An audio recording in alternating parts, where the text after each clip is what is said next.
আসসালামু আলাইকুম রহমতুল্লাহ। শুভ সকাল বন্ধুরা, সবাই কেমন আছেন? আশা করি আল্লাহ পাকের রহমতে ভালো আছেন। আমি ভালো আছি আলহামদুলিল্লাহ। তো অনেকদিন পর চলে আসলাম ফেসবুক লাইভে আপনার মাঝে ছোট্ট একটা ভিডিও নিয়ে।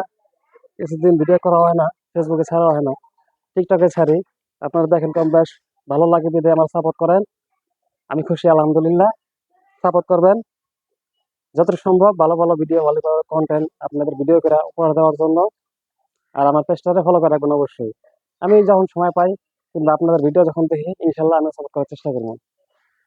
তো আমি থাকি ছোট্ট একটা বাড়িতে, টিনের বাড়ি। এই মাঝে মাঝে এই বাড়িতে ভিডিও করি, কাজ কাম আমার কম, তার জন্য ফ্রি আছি, একটা ছোট্ট ভিডিও বানাই। এটা আমার ছোট ছেলে মোহাম্মদ ইমামুল হাসান। আমার 3 ছেলে, এই সবার ছোট। আমার বাড়ির মাঝখানে একটা উঠান আছে সুন্দর, এই উঠানের মধ্যে খোলা পরিবেশ, দুজন খেলতেছে লাটু। আমরা ছোটবেলায় লাটুম দিয়ে শৈশব অনেক খেয়েছি, কিংবা ছোটবেলায় বাজিপত্র খেলা খেলছি অনেক, খেলে আমরা বসতেছি, বড় হয়েছি, কিন্তু এখন সেই খেলাগুলা আমাদের মধ্যে নাই। মোবাইল ফোন আইসা সব মনে করি মোবাইল ফোনের মধ্যে ঢুকে গেছে। এটা একটা গুরুত্বপূর্ণ কথা।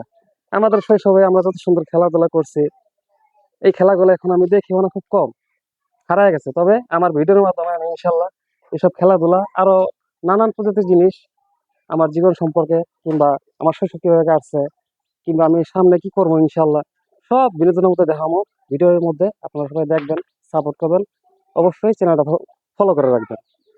তো এই দেখতে পারতেছেন একটা খোপ, এটা আমি বানাইছি। আমার উদ্যোক্তা হওয়ার ইচ্ছা, আমি জীবনে কিছু করতে হলে অবশ্যই উদ্যোক্তার একটা সফলতা রাখতে হবে। 3 থাকার একটা খোপ, আমি এর আগে একটা খোপ বানাইছিলাম এত বড়, সেরকম মুরগি পালন করছি, সেগুলো দিয়ে দিচ্ছি আমার মারে গ্রামে। মা পাল্টাছে, আমার গ্রামে একটা খামার বাড়ি করার ইচ্ছা, তবে করবো ইনশাল্লাহ, চেষ্টায় আছি। আর এটার মধ্যে বাচ্চা মুরগি না বড় করে এগুলো গ্রামে ট্রান্সফার করে দিবো আমার ফার্মের জন্য। শখের বিষয় দেখছেন কত সুন্দর একটা গাছ, বলেন তো কমেন্টে গাছটার নাম কি? এটা বোম্বাই মরিচ গাছ। এই পাশে একটা লাগাইছি, ও পাশে একটা লাগাইছি। যাই হোক, চেষ্টা করলে আর পরিশ্রম করলে সফলতার পিছনে যদি ধরে রাখতে চান, অবশ্যই কিছু একটা করেন। বৈশা থাকলে কেউ কারোর দিকে না, কেউ কারো পাশে দাঁড়ায় না। তবে আপনি একটা কর্ম থাকবেন, একটা কিছু করবেন, দেখবেন সবাই আপনার দেখবো, সবাই সাপোর্ট করবো, সবাই ভালোবাসবে। এই কথা। আরো নিত্য নতুন প্রয়োজনীয় ভিডিও দেখতে হইলে আমার 3টা চ্যানেল আছে। একটা টিকটক, মোহাম্মদ রাসেল হোসেন লাইভ, এটা দেখতে পারেন বিনোদনের জন্য, কিংবা আমি এইসব ভিডিও ছাড়ি। আবার ফেসবুক এবং ইউটিউব, আমার একই নাম, মোহাম্মদ রাসেল হোসেন লাইভ 1। সবাই ভালো থাকেন, আসসালামু আলাইকুম।